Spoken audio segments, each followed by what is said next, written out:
If you keep watching this video, you might never look at your habits the same way again, because what feels like a small, private decision is actually rewiring your brain in ways you don't notice until it's too late. This isn't about motivation. This isn't about discipline. This is about something slowly taking control of your mind while you think you're the one in control. And by the end of this, you'll understand exactly how deep it goes. It doesn't feel dangerous in the moment. It feels small, private, harmless, just a quick escape, a little pleasure. No one gets hurt, right? That's the lie. Because every time you give in, something inside you shifts, not instantly, not dramatically, but slowly, consistently, permanently. You're not just chasing a feeling, you're training your brain, and what you're training it to become should scare you. Because lust doesn't just take your time, it takes your control. And most people don't even realize it's happening. You already know the pattern. It starts with an urge, a thought you entertain for just a second too long. Then comes the action, a few minutes of pleasure, and right after that, the crash. Silence, guilt, that heavy feeling in your chest. You tell yourself, this is the last time, but deep down, you don't believe it, because it never is, and every time the cycle repeats, you lose a little more control over yourself. Here's what's actually happening inside your brain. Lust floods your system with dopamine, not normal levels, spikes. The kind that your brain isn't designed to handle regularly. And when that happens, your brain starts adapting. It reduces sensitivity. It craves more. It needs stronger stimulation just to feel the same effect. That's how addiction begins. Not all at once, but through repetition.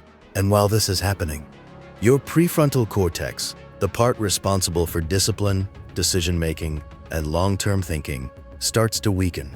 In simple terms, the part of you that wants success gets quieter. The part of you that wants instant pleasure gets louder. So in those moments, it's not that you don't know what's right. It's that you can't act on it because your brain is no longer balanced. It's hijacked. But it doesn't stop there. Lust doesn't just affect your mind. It changes how you see the world. People stop being people. They become distractions, objects, sources of stimulation, and without even noticing, you lose the ability to connect deeply. Real relationships feel harder. Conversations feel empty. You feel disconnected, even when you're not alone. And then comes the most dangerous phase, tolerance. What once felt exciting becomes normal. What once satisfied you stops working, so you go further. More time, more intensity, more extremes. Not because you want to, but because your brain demands it. That's the trap. And the deeper you go, the harder it becomes to come back. Here's the truth most people avoid. This isn't just a bad habit. It's a slow erosion of your potential. Your focus weakens, your discipline drops, your energy disappears. You start avoiding challenges, procrastinating more, settling for less. Not because you're incapable, but because your mind is constantly drained. And the worst part? You try to escape that emptiness by going back to the same thing causing it. That's the loop. Pleasure, guilt, emptiness, repeat. And over time, this loop becomes your normal. This isn't meant to scare you. It's meant to wake you up. Because most people never even question this cycle.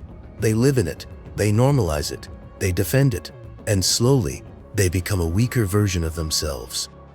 So the real question isn't whether this is affecting you. It is. The real question is, are you going to keep ignoring it, or are you finally going to face it?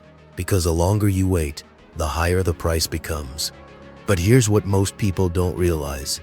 Your brain is not permanently broken. It's trained. And anything that is trained can be retrained. Every time you resist the urge, even once, you start reversing the pattern. Your dopamine levels begin to stabilize. Your focus slowly returns. That constant noise in your head starts to fade. At first, it feels uncomfortable because your brain is used to easy stimulation. It expects it. It demands it. But when you don't give in, you build something most people never develop. Control. Real control. And that changes everything. Your attention gets sharper. Your energy becomes consistent. You start showing up in your own life again. Not distracted, not drained, but present. And slowly, the things that once felt difficult working, learning, building relationships start to feel natural again because your mind is no longer divided, it's focused. So understand this clearly. This isn't just about avoiding something negative. It's about protecting something valuable, your time, your focus, your future. Every decision you make at your weakest moment shapes who you become at your strongest. So the next time the urge shows up, pause, not forever, just for a moment, and ask yourself one question: is this moving me forward or pulling me back? Because that one moment of awareness can break a cycle that's been controlling you for years, and that's where real change begins.